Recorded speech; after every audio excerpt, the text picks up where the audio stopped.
Good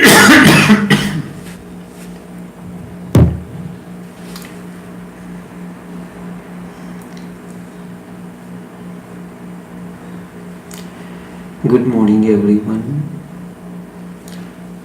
We are coming to you live via Facebook streaming, via YouTube streaming, and also via Skype online. Each one of you is welcomed to this live streaming. Going within, nothingness deep inside. Nothingness deep inside. There is a logical explanation of nothingness. There is a chair now. You remove the chair. Logically, it is nothing. Once there was a house and then it has been demolished. It is no longer there. It is only absence. Absence of something is not really nothingness. Absence of something which was there once and it is not there anymore is not the spiritual understanding of nothingness. But there are nothingness deep within your being. At the very core of your being there is nothingness. At the very core of life, death exists. Death is the center of cyclone. In love, you come very close to that center of the cyclone. You come very close to that. In physical death also, you come close to that. You are dreaming. When dream disappears, then too you come close to it. It is very life-giving. It is life-enhancing. A man who cannot sleep deeply is certain to become ill, because it is only in deep sleep when he dies he is again fresh and full of zest, gusto, vibrant, again vibrant. It is during the deep sleep, every night for a few moments, each one of you disappear into something. Each one of you disappear into something which you do not know where you have been.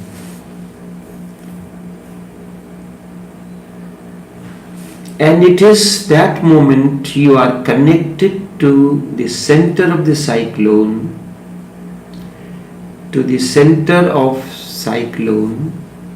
your nothingness, and that time something is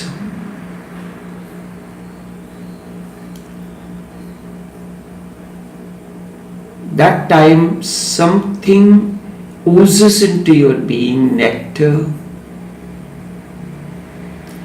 or something that makes you vibrant again, and you become alive once again. It is said that spiritually that you should learn to die to the moment, but there is an emotional outburst. You continue to nourish and nurture it, even when it is not there. As long as there is a conversation going on between the two, it is alive. The moment that conversation is over, it is no more there.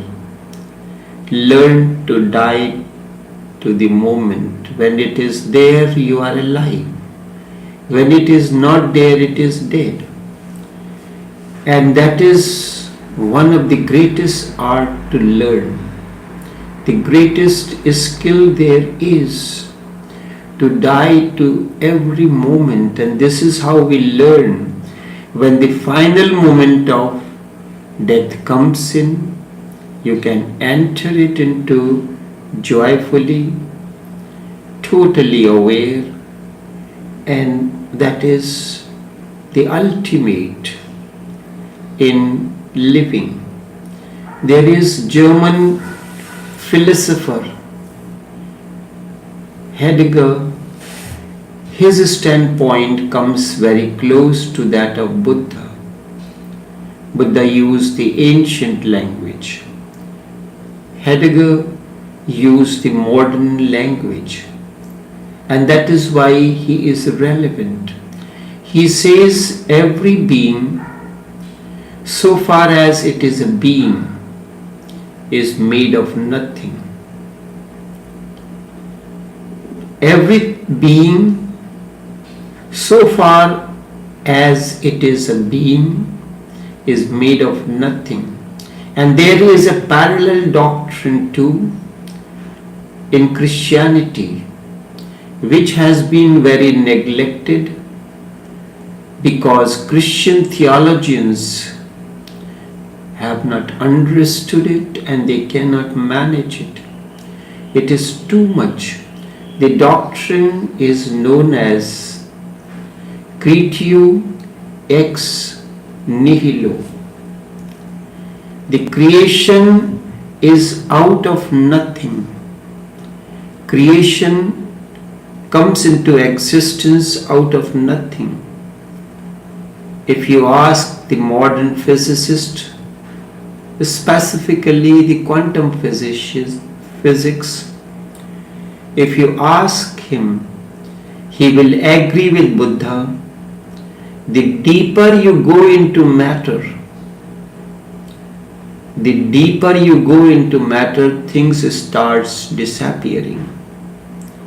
And then a moment comes when atom is divided,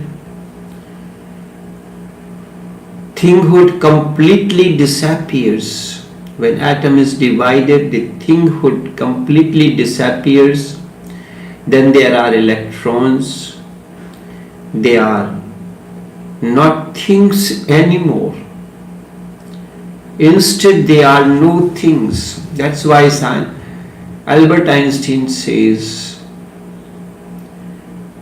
it is very strange to predict the behavior of atom. Sometimes it is wave-like, sometimes it is a straight line. There isn't anything that I can do to it. This is how its behavior is. It is very difficult to understand, but modern physics has come very close to metaphysics because it is becoming closer and closer to reality every day. It no longer exists in the old fashion. It is approaching through the matter, but very and closely coming to nothing. You know, matter is not there anymore. The wall appears to be stationary because it is moving with such a speed that it is difficult to capture through your eyes. You can see a very simple example of that fan that is running. Its blades are constantly moving. When they are stationary, you can see the blades. When the fan starts moving, the blades get into momentum, and a moment comes when the speed is so much that you cannot see the blade anymore. They exist, but because of the speed you do not see that. And this is the reason that wall is prone to destruction, because it is moving with such a tremendous speed that it is bound to disappear. So modern physicists are coming very close to metaphysics because it is coming closer and closer to reality every day. It is approaching through matter but coming to nothing. You know, matter no longer exists in modern physics. Matter is illusion. It only appears. It is not there. The solidity of it, the substantiality of it, it is all illusion. Nothing is substantial. All is flux and energy. Matter is nothing but energy moving at a tremendous speed. And when you go deeper into energy, energy is nothing but no thing. So this is a systematic process. Matter does not exist. When you go deeper into the matter, there is energy. And when you go deeper into the layers of energy, there is nothing. Death is the point at which knowledge fails. And you become open to being. That has been the experience of the mystics, Buddha, down the ages. Buddha used to send his disciples when somebody had died to the burning heart, to crematorium, to see the body burning on the funeral pyre. And he would tell them to meditate there, meditate on the nothingness of life.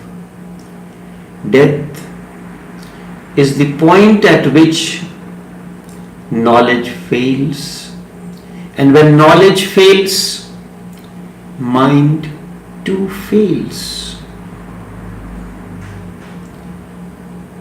And when mind fails, only then there is a possibility that truth can penetrate.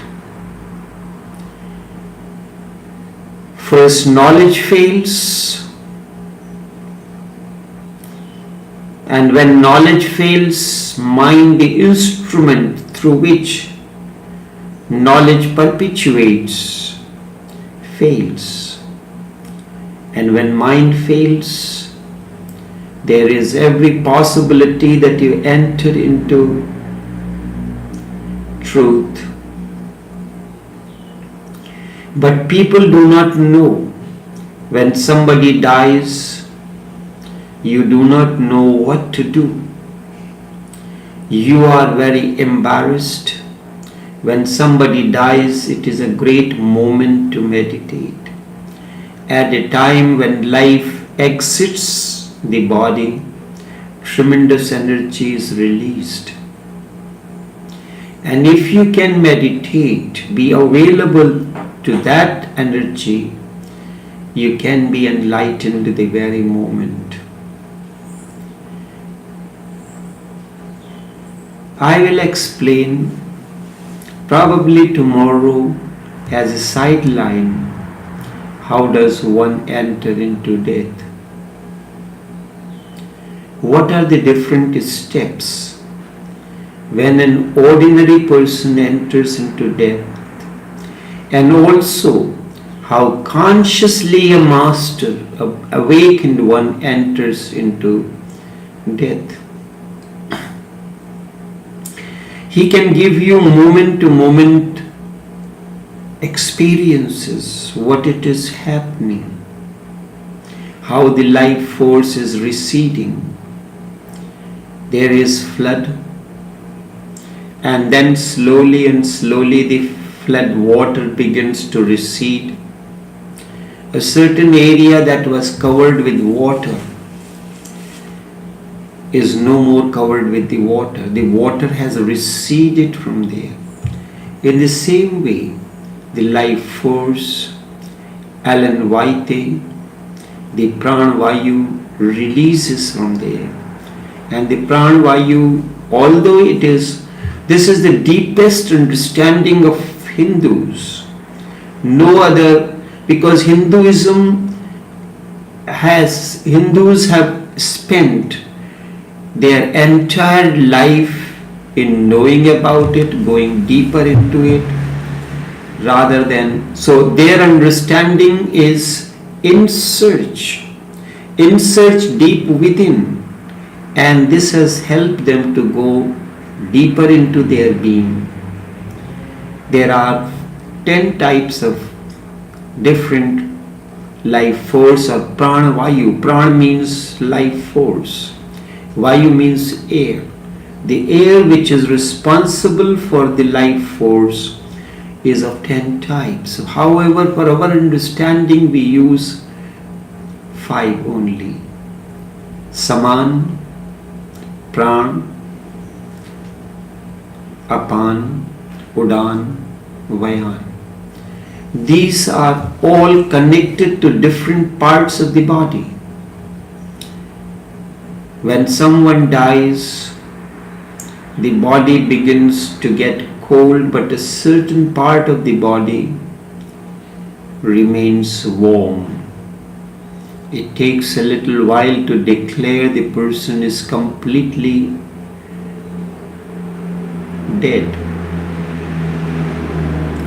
The base center through which, that is the center for life, in Hindus call this Mooladhara Chakra, the earth center, remains still warm, and life force can once again enter through that outlet.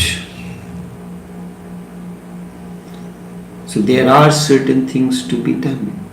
The first life force, let me go into this tomorrow in a more detailed manner. Death is the point coming back. Matter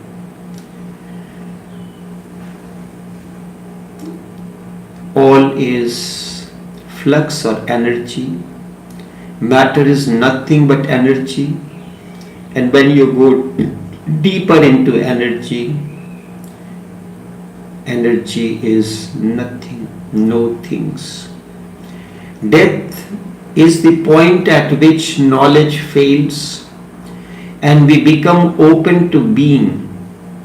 That has been the experience of Buddhas down the ages. Buddha used to send his monks to the cremation ground whenever any funeral pyre was there. And he would ask the monks to meditate there, meditate on the nothingness of life. Death is the point at which knowledge fails, and when knowledge fails, mind fails, and when mind fails, there is every possibility that truth may penetrate. But people do not know. When somebody dies, you do not know what to do. You are embarrassed. You show your emotions by crying, by lamenting.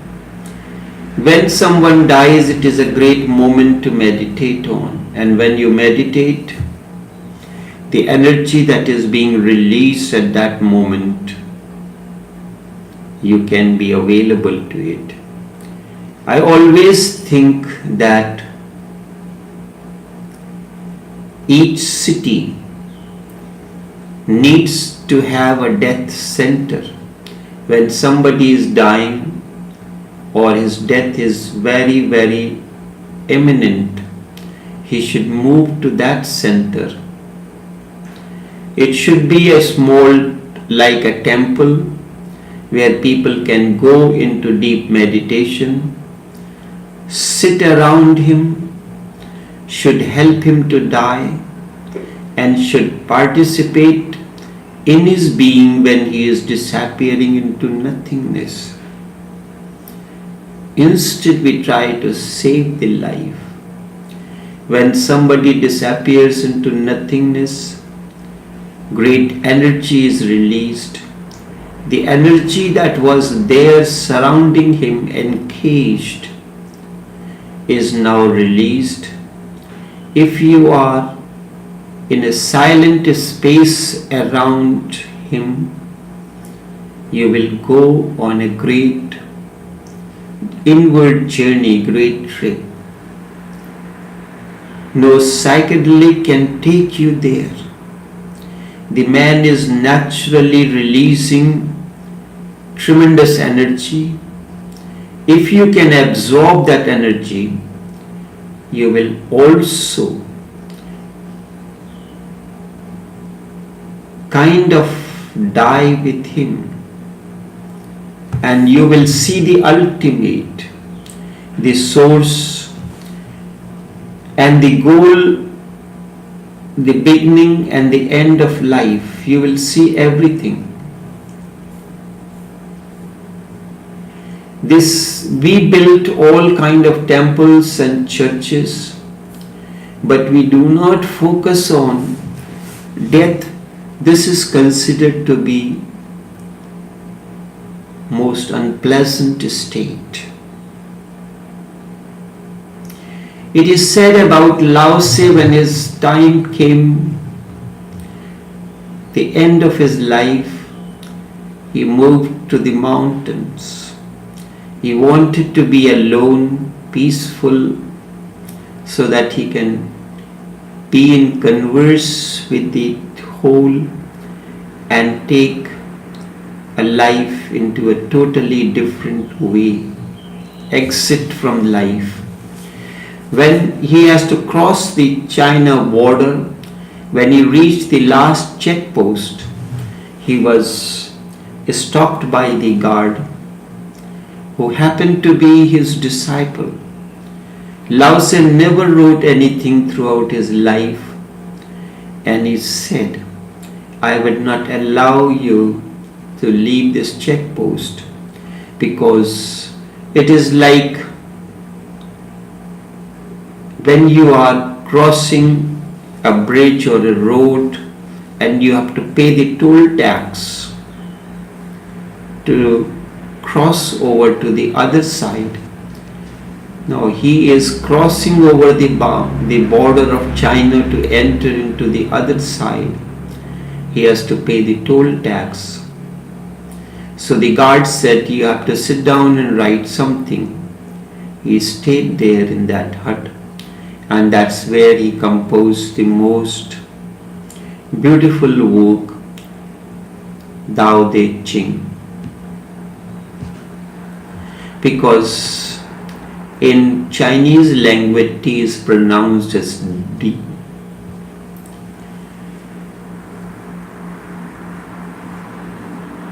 It is very important that when the time you realize that your time has approached to enter into to dissolve into nothingness, you should be alone by yourself. Whenever someone gets sick, he wants to be surrounded by people who are ready to sympathize, speak the words of consolation, but it hinders the process of healing.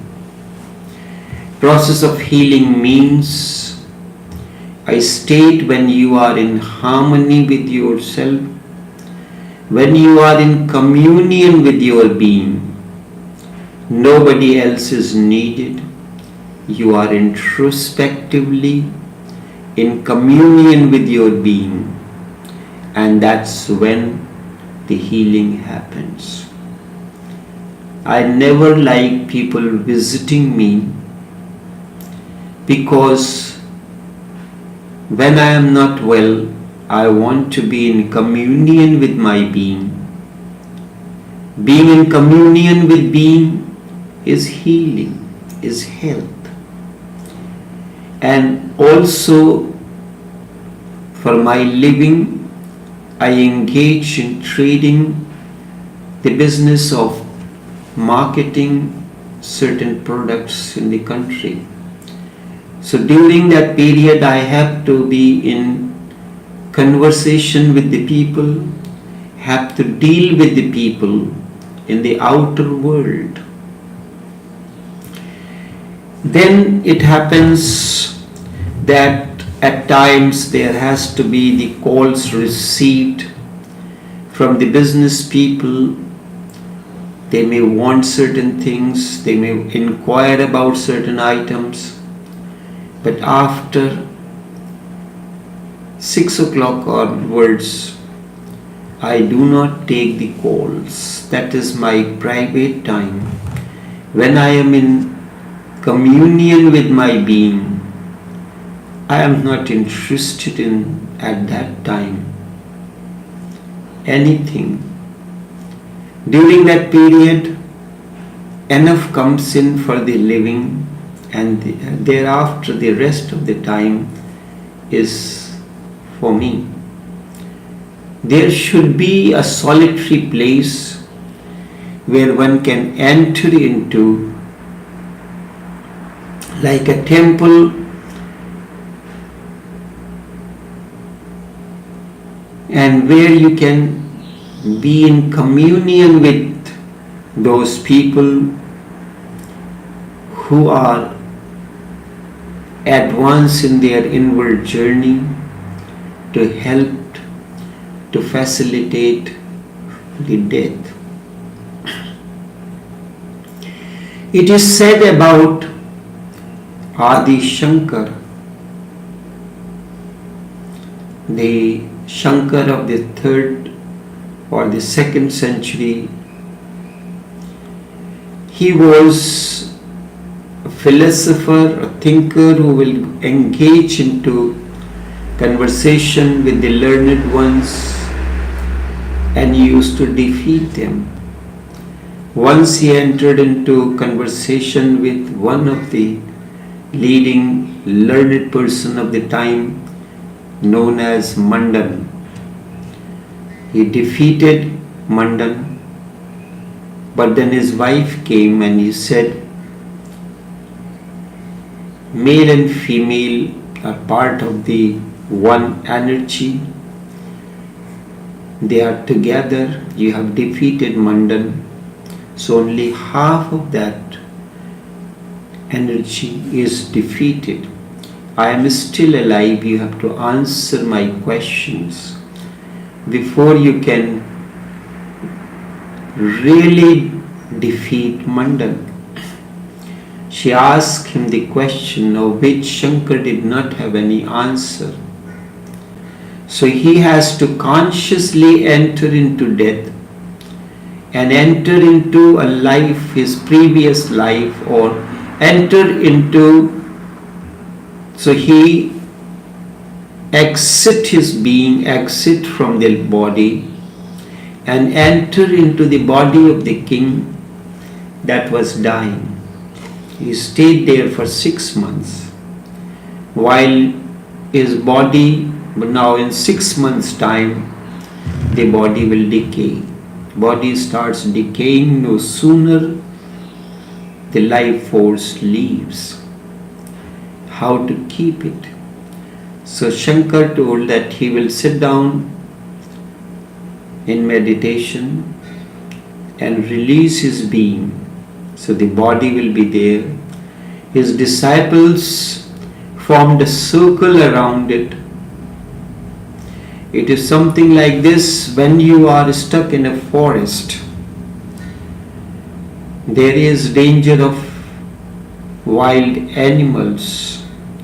To protect them, you make a circle, and a barrier of the fire is lit.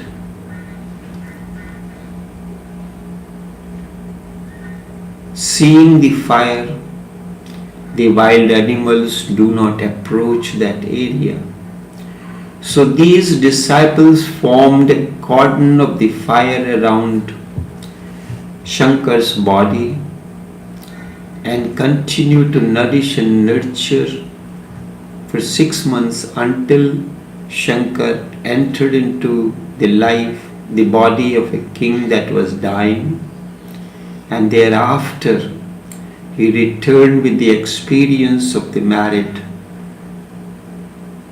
life.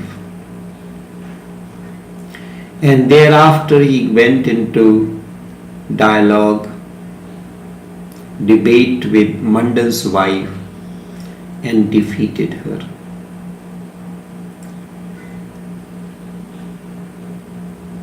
In tomorrow's session, I will explain the life of a mystic, of a Naqshbandi Sheikh. He come from that lineage. He was my great-grandfather. At the time of his death, the people who were surrounding him, and one of those who had surrounded him at that time was my grandmother, and she had, again and again I used to ask her to narrate to me that moment when the Sheikh left the body to enter into nothingness. So she will ask me, why do you ask again and again? I told her it is the repetition helps me. When you give me the first-hand experience, it helps me to enter into that moment again and again. So man is the being by whom nothing comes into the world. Jean-Paul Sartre says, consciousness is not this or that object. Consciousness is not an object at all, but surely it is itself. No, it is not so, says Sartre. That is precisely what it is not. Consciousness is never identified with itself.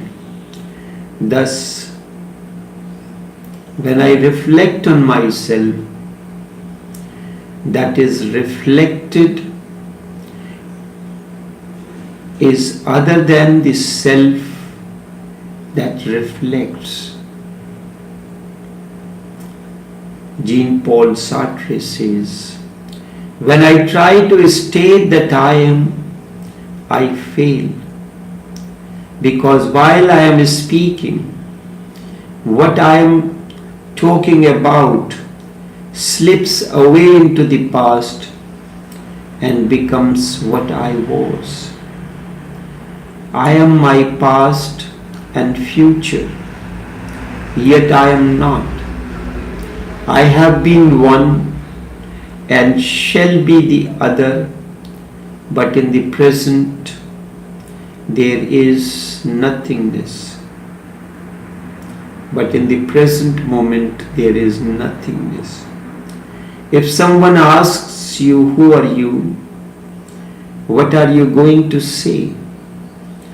Either you can answer out of your past, which is no more, or you can answer out of your future, which you are not as yet. But who are you right in this moment? A nobody, a nothingness. This nothingness is very core, the heart of your being. Death is not the axe that cuts down the tree of life. It is the fruit that grows on it. Death is the very substance you are made of. The axe of death does not cut off the tree. It is the fruit that grows on it. Death is the very substance that you are made out of it. Nothingness is your being. Attain to this nothingness either through love or meditation, and go on having glimpses of it. This is what is meant by Shunya of Nagarjuna. This is what Buddha transferred that day when he delivered the flowered sermon to Mahakashyapa.